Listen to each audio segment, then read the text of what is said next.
Hey everyone, so welcome back to another video in our channel, and in this video a very important and most awaited topic we are going to discuss.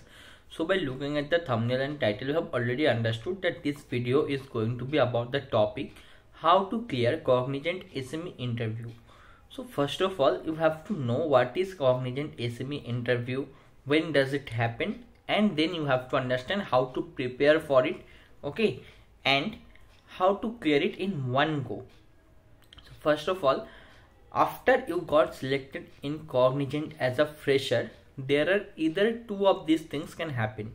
You are going to go through an internship during your college fourth year or final year, and after completion of your internship, you are going to get onboarding as full-time employee. Or after completion of your college fourth year, then you are going to go through CSD program. Then after that, you are going to get onboarding as full-time employee. The internship or the CSD, both are the same things, just the names are different. Okay, one happens when you are already in your college final year program, and one happens after you pass out from college. Okay, the time is different, but both are same things, and one students will not go through both. Okay, one students will go through either one of them. Now let's understand what is this SME interview. So first of all, if you have not checked my detailed videos regarding Cognizant internship process, I will give you the links in the description. You can check it from there. If you have not checked it, that is the must check thing. First go and check that, because that is the first stage. Okay, if you don't understand and clear those first stage, then you will not even reach for the SME interview. First you have to clear that. So basically in the stage 1, after the stage 1 training is done, there is a qualifier assessment exam. In that exam you have to get 70% marks. Those who will clear and get 70% marks, they will move forward for the next stage, that is stage 2. In that stage 2, you are going to get a bit more your domain specific trainings. Okay, so stage 1 was like basically a fundamental training, and like they will teach you some languages, databases, these things.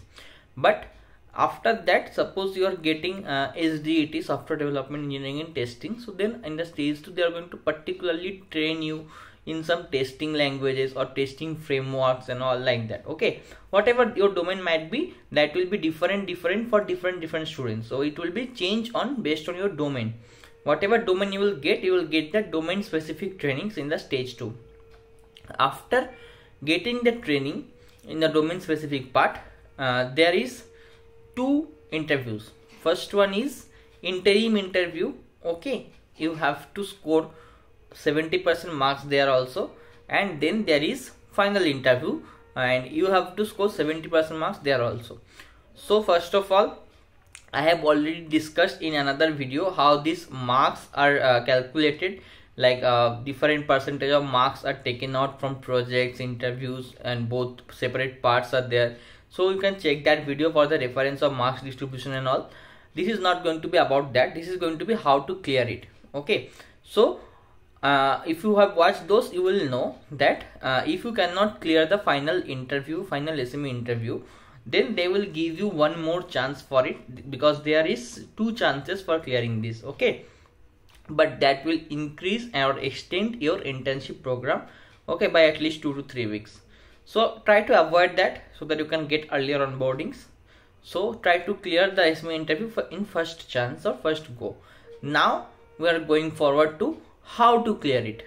So first of all, I am going to talk about this in small stages or small steps. You have to follow these steps so that you can easily clear your SME interview in one go. First thing is going to be, you have to learn each concept carefully. Okay, this particular phase is not going to be easy to learn, because even for CSIT candidates, because they don't have any prior idea, they don't train or they don't practice domain specific things during their college life. Basic Java coding and SQL coding, these things many people they practice or they learn in their college times as well, but they do not go mandatorily like specific project based or specific domain based trainings in different technologies, frameworks like that. So this portion is going to be new to you. So you have to be attentive, you have to stay focused, you have to give more effort in learning these things, because these are after you have cleared the basics, after you have cleared and the basics, then they know that you have knowledge of the basics, you have expertise on the basics. Now they will move forwards on the advanced stuffs. Okay, they will teach you different important domain specific languages, frameworks, how to make different projects and all. They will teach you these things, and you have to have clear idea about every concept. You just you don't just have to code, or you don't just have to give MCQ answers in the exam. Okay, that's why they are taking an interview this time. So you have to keep your concepts clear, so that whenever they ask you anything, that why this thing is happening here, or why we use this particular lines of code and not using that code. So you have to have the clear conceptual idea why you are using every line, what is the functionality of every line, what is the pros and cons of every topic or every particular part of that particular framework. You have to have clear idea about that. For that you have to conceptually learn everything. You have to be conceptually clear in your mind. Next thing is when they will ask you in the interview will not be very short. It will be at least 30 minutes or more than that as well, depends on your domain or your interviewer. Okay, so but they will ask you different questions, and not all the questions will be like write a code about this, write this code. They will not ask you to write code for every question, because they know that it will take a long time if they ask you to write code for everything. But they will ask you different conceptual questions, and also for that conceptual questions, it does not matter they are asking for it or they are not asking for it. Try to answer all the questions using some examples or some scenarios. Okay, suppose they are asking you a particular question, like a definition of a particular question. Okay, so you have to try to give example of that also in real life, or at least in coding life, or when can you use that particular thing in your project.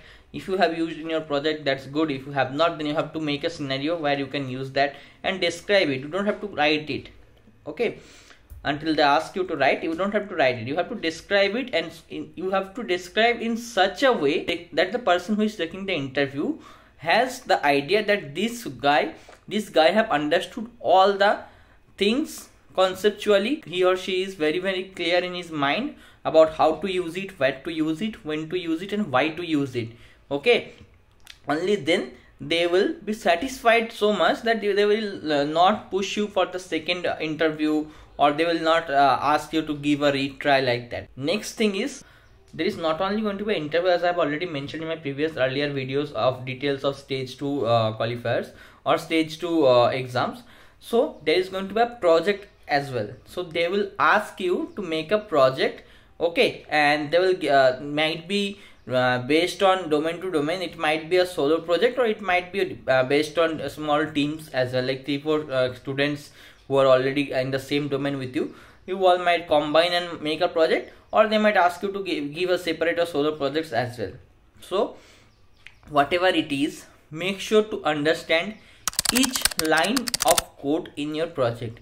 Why you are using that particular line of code, what is the functionality of your project, and how you are implementing that particular functionality of your project.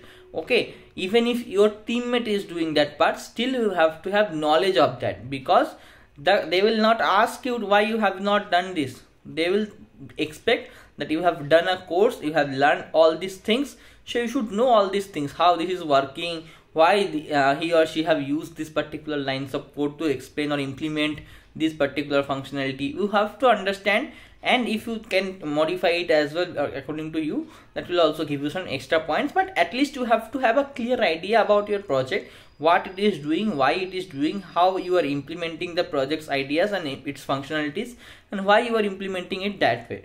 So you have to have a clear idea about that. Next is practicing hands-on. So whatever you are learning and understanding conceptually, that is so fine, but you have to have a practice hands-on as well, because without practicing hands-on codings, you cannot do the project. Okay, if you are thinking that you will just copy the project, that won't work. You have to practice hands-on. They might ask you to write few lines of codes in your project they might ask you to show your project and remove 2-3 lines and then ask you to rewrite those lines so that your project works fine. So you have to first of all understand how the project is working and able to write those on yourself. Just not understanding will not work, you have to be able to write those as well. So main focus will be based on your conceptual knowledge and your project knowledge, but they might ask you for hands-on as well. So I will suggest be prepared for it. Okay, though there is a very rare chance of asking to do hands-on coding, but be prepared. Why you are going to take a risk? Okay, because your job is depending here, so you have to be prepared every way. So I'll suggest be prepared for hands-on codings as well. And last, I'm going to be suggesting you to be interactive throughout your interview. Okay, do not stay quiet and just seem like a guy who does not know anything. Okay, interact with your trainer or interact with your SME, whoever is taking the interview. Interact with your SME, that is a subject matter expert. Many people don't even know what SME means. So SME is subject matter expert. They are experts on the particular topic you are going through the training. So interact with them. Okay, don't look like over smart, but interact. Whatever you know, whatever things we have done, knowledge about, you should have clear in-depth knowledge already. I have spoke about that. So you have to showcase that knowledge as well. Okay, getting knowledge is one thing and able to showcase your knowledge is another thing. If you are getting all the knowledges and you are not able to showcase it to others, then it sums up to zero. You have to gain knowledge and you have to showcase that you have knowledge. Both you have to do. Only then you are going to get successfully clear the SME interview in one go. Okay, so that's it. If you have any queries regarding this, you can comment down.